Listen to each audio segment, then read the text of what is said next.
কালকে সন্ধ্যের সময় ছেলে গিয়ে মিস্ত্রির খোঁজ করে নিয়ে এসেছিল। তো মিস্ত্রি এসে দেখে বলল যে পাখাটাকে নিয়ে যেতে হবে। তো উনি খুলে নিয়ে গিয়েছিলেন। আর আজকে এখন বাজে 12টা। তো এই মুহূর্তে এসে উনি লাগিয়ে দিয়ে গেলেন পাখাটা। আর আজকে একটুখানি তরুলি ভাজা করব, আর সাথে করব দুটো পটল ভাজা, বুঝলে?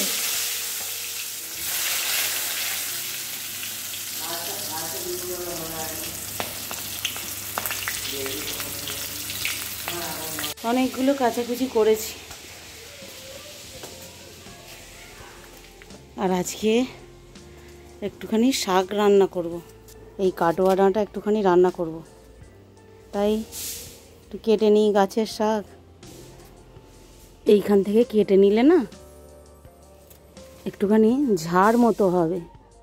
আর এই মাথাগুলো ভারী হয়ে যাচ্ছে যখনই, গাছগুলো শুয়ে পড়ছে। তাহলে আর এই ডাঁটাগুলো খাবো বলছিলাম, যে এই শাক শাক মতোগুলো একটু কেটে নিতে হবে।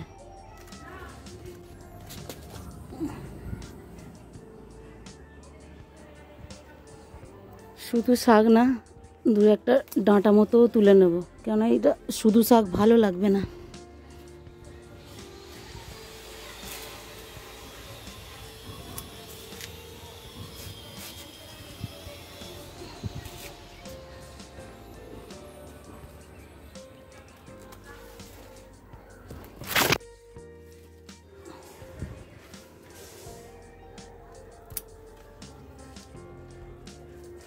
ব্যাস, আর নেব না, দুটো বড় গাছ তুলে নেব খালি, ব্যাস হয়ে যাবে। পটলগুলো না দুটো একটা পাকা, তাই সেগুলো একটুখানি ভাজা করে নিচ্ছি। কচি পটলটা খেতে ভালো লাগে, কিন্তু আমার এই দানাওয়ালা পটলটাও বেশ ভালো লাগে, জানো তো। আমার ছেলেরা আবার খেতে চায় না, ছেলেরাও খাবে না, আমার বড়ও খাবে না, বলে কি কটকট করে আওয়াজ হয়, কিন্তু আমার বেশ ভালো লাগে।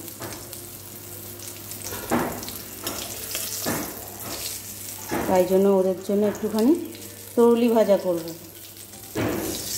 কালকে যে তরুলি তরকারিটা বানিয়েছিলাম সেটা আবার ওদের পছন্দ হয়নি, তরুলি তরকারি ওদের ভালো লাগে না।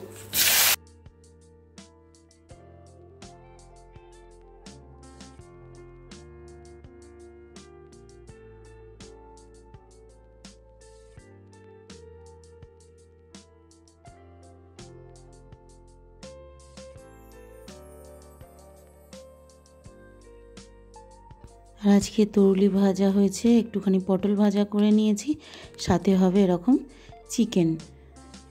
তো তার জন্য আলুটাও আগে ভাজা করে নিয়েছি, আর একটু টক দই ছিল, সেই টক দইটাও দিয়ে দেব। আর আজকে একটা শাক তুলেছি, গাছের শাক, ভাবলাম ওইটা করব। তার উপরে আবার নিয়ে চলে এসেছে এরকম বাজার থেকে পাট শাক। তো বলল আজকে আর কিছু শাক করতে হবে না, তুমি রেখে দাও, আজকে শুধু ঝোল ভাতই করে ফেলো। তো তাই শুধু ঝোল ভাতই করে ফেললাম, আর শাকগুলো রেখে দিলাম, জানো। তো এই যে খাওয়া দাওয়া করতেও বসে পড়েছি। ছেলে আবার ছুটে গিয়ে এখন দুটো কলা পাতা কেটে নিয়ে এলো। তো চলো আজকে চিকেন ভাত খাওয়া হবে কলা পাতাতে। এই যে বিকেলে চাটা খেয়ে আর ছেলের সঙ্গে একটুখানি যাচ্ছি, দুটো একটা জিনিস কেনবার আছে, তো তার জন্য। তো চলো ঘুরে বেরিয়ে আছি। আর কি গরম হচ্ছে, বিচ্ছিরি গরম হচ্ছে ঘরের মধ্যে, বুঝতে পারলে? বাইরেটা তবু একটুখানি হাওয়া দিচ্ছে, ঘরের ভেতরে বিশাল গরম হচ্ছে। তো চলো দেখি আবার কতক্ষণে আসি, বুঝতে পারলে? যাচ্ছি তো বটে, কখন যে আবার ফিরবো তার ঠিক নেই। একটু হাঁটা চলাও হবে। চলো, বাড়িতে যখন চুপচাপ বসে থাকি তখন ওরকম কিছু মনে হয় না। যেই আজকে বাইরে বেরিয়েছি তখন ছেলেকে বললাম যে চ সামনাসামনি আর আজকে ঘুরবো না, একটুখানি মাকড়দায় চলে যাই। এই যে এটা হলো মঙ্গলচণ্ডীর একটা মন্দির, তোমরা যারা মাকড়দার সামনাসামনি থাকো তারা নিশ্চয়ই চেনো এই মন্দিরটা। যাই হোক, এখানে চলে এসেছি। আর এখানে একটা ঘুগনি মেলা বসে, আজকে আবার বসেনি। তো ভাবলাম যে তাহলে ঘুগনি যেগুলো খাওয়া হলো না, একটুখানি ফুচকা খাওয়া হোক। তো ফুচকা খেয়ে বাড়ি ফেরবার সময় এরকম একটুখানি ভাবলাম যে একটু মিষ্টি কিনে আর বাড়ি যাই। তো বেচারা মিষ্টি কিনতে গিয়ে কী কিনবে বুঝতে পারেনি। আমি আবার দাঁড়িয়ে থেকে আবার চলে এলাম ভিতরে। তো ভাবলাম যে আমার আবার সন্দেশ দেখলে পছন্দ হলে কি হবে, খুব একটা খেতে আমার ভালো লাগে না সন্দেশটা। তো তার জন্য ওই একটু পান্তুয়া নিয়ে নিলাম। আর মাকড়দা বলো ডোমজুর বলো, এই অন্নপূর্ণার মিষ্টি মানে একদম অমৃত। তো যাই হোক, মিষ্টি নিয়ে চলে এসেছি, আর দুপুরের চিকেন তো আছেই। আর এই মুহূর্তে আটাটা মেখে রেখে গিয়েছিলাম, বাড়িতে এসে আর তাড়াহুড়ো করতে হবে না। তো তার জন্য রুটিটা আগে করে নিচ্ছি। আর এখন বরমশাই এসে বক্স চালিয়েছে, কিছু তোমাদের সঙ্গে যে একবারে কথা বলে নেবো সেটাও আর পারলাম না। তো চলো বন্ধুরা, আজকের মতো টাটা, পরের দিন আবার দেখা হবে।